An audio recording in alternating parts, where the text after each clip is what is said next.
So, back by very, very popular demand, we are back in the Bobcave, and I'm going to put in a disclaimer here. Bob, you've been working with electricity and electronics for a long time. A long time, since I was about 9 or 10. 9 or 10 years old, so it was a hobby that became a profession. Yes. This is not something children want to try at home. No. So that's a disclaimer. Bob, what have we got today? Right. Today we have a Hammond organ tone wheel unit. This was used to generate tones for an organ. Modern ones produce them, are synthesized by a digital system. This particular model, in the earlier days, it used electromagnetic circuits to produce the rich tones. And what you have is a motor driving a shaft. Right, hang on a second. Let's get in there. Now, the last time we were in the Bobcave, I spoke too much. So if you point at it, we'll see if we can. Okay. Where's it? Oh, there it is. So Motor driving a shaft through a coupling, and it drives through various gears. Right, so if we can get right in there, Bob. These tooth wheels. Right, let me get another angle on them. So one tooth wheel drives another set. So repeat that slowly for me again. Yes. So you're down the middle one. The ones adjacent to it are also. They all turn at the same time. The whole thing turns at the same time. Right. And you can see from these tooth wheels, some have more teeth than others. Not the ones that are driving it, but the ones that are in orange. They have different gearing ratios? There's different gearing ratios going to them. And because they are smaller and larger teeth on it, their pulses, as these are electromagnetic, are picked up with these coils. No, Bob. Right, so there's a coil bank in. Could you grab that screw? Yes, I've got it here. Yep. These are the so there's a little coil pack in there. Okay. And each of the wheels runs by a little pickup coil. It picks up, as this rotates round, small pulses of electricity. Like an ABS system in a car? Virtually, yes. Similar idea, yeah, right? Similar idea.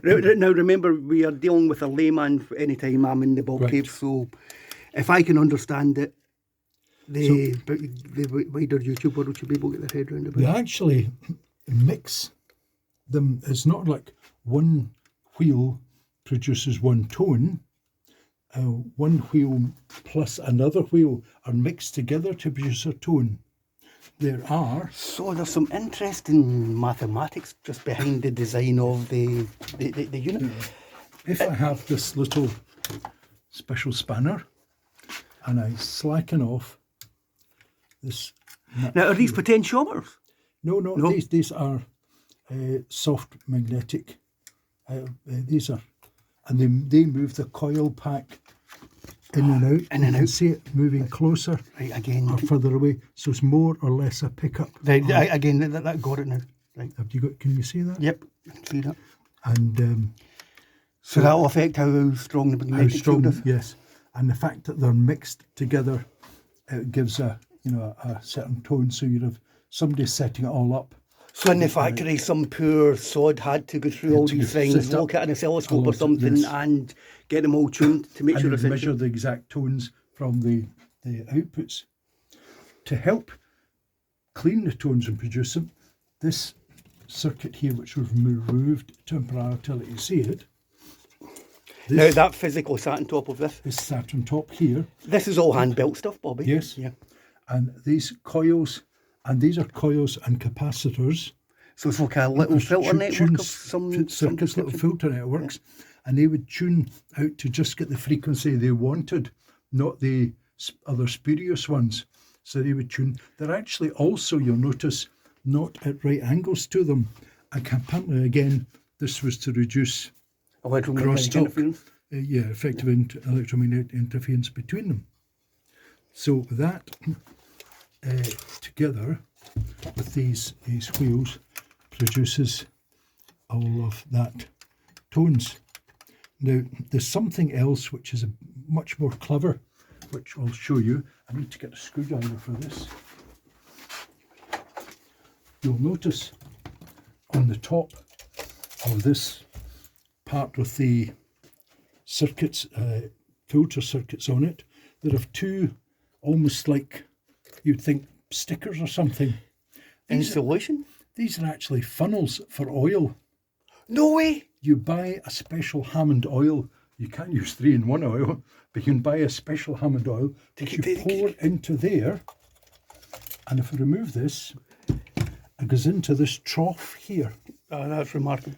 This trough, and I'm going to remove this part at the end here. It's actually an oil gallery. Is an oil gallery. And if I bring this up, we shall see that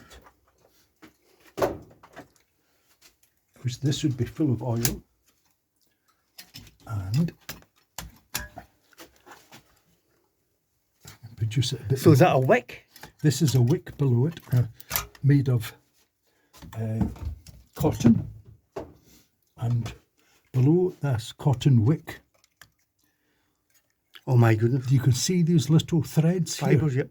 These fibres are made of cotton, and these fibres, as you follow them down, they run down to the bearings on each individual one. Never going So to pick the that up. oil- Try sticking the screwdriver back in. So, Let's move this back a bit. Yeah. There. that's incredible. So these are the wicks that pick it up, and you can see one disappearing down there, another one disappearing down there. Probably difficult for your camera to pick up. There's another Tiny, one there. absolutely These tiny. They run right down to the bearings on either side Of the tone. of these tone wheels to keep them oiled. So you pour oil through these holes into this trough. The oil gets soaked up in this cotton wick.